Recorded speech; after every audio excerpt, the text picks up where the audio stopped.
کہتے جی کہ کوئی ایسا عمل بتلائیں کہ میری بیٹی جو فوت ہو گئی ہے اس کو میں خواب میں دیکھ لوں. ایسے عمل نہ پوچھا کریں نہ سیکھا کریں.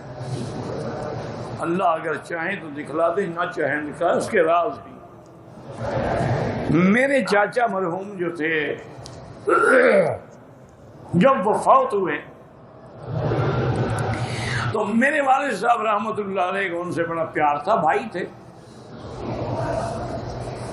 ان کی موت کے بعد والد صاحب کو بڑا شدید صدمہ تھا. انہوں نے اپنے استاذ کو، ہندوستان میں ان کے استاذ تھے،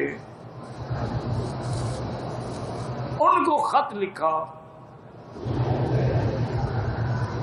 کہ میں اپنے بھائی کی موت کے بعد ان کی جدائی میں بڑا اداس ہوں، اور آپ کو اللہ تبارک و تعالی نے کشف قبول کا عمل دیا ہے کہ آپ عمل کریں تو قبر کا راز کھل جاتا ہے. اصغر ان کے نام، ان کے استاد کا نام تھے میاں اصغر حسین. بہت بڑے عالم بھی تھے اور بہت بڑے عامل بھی تھے.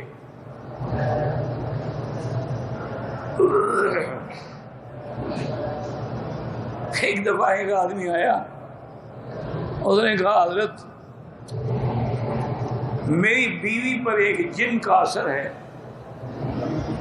وہ جب ہم پڑھتے ہیں کچھ کرتے ہیں تو وہ کہتا ہے کہ بھئی میں ہوں تو مسلمان لیکن تیری بیوی کو چھوڑوں گا نہیں. میرا نام مولا بخش ہے اور میں مسلمان ہوں لیکن میں تیری بیوی پہ عاشق ہو گیا ہوں، اب تم بیوی کے قریب نہ آیا کرو.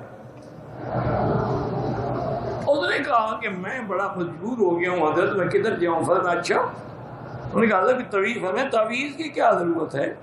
ایسے بدبختوں کا علاج تو ہم فقیر جوتے سے کرتا ہے. میرا جوتا لے جاؤ، لگاؤ 3 اس کے سر پہ، کہو مولا بخش یا اللہ بخش، اندر خبردار نہیں آنا. فرمایا میاں صاحب نے کہا میں تمہیں جلا کے رکھ دوں گا. وہ کہتا ہے میں گیا حضرت کی جوتا لے کے 3 جوتے مارے. اس کے دن کے بعد آج پھر وہ جن آئے گا. وہ اتنے بڑے بزرگ تھے، اتنے بڑے لوگ تھے. اللہ ان کی قبروں پہ کروڑوں رحمتیں فرمائے. تو والد صاحب نے انہیں خط لکھا. انہوں نے جواب میں لکھا کہ مولوی خیر محمد صاحب تم مجھے عزیز ہو اور میرے عزیز شاگردوں میں ہو.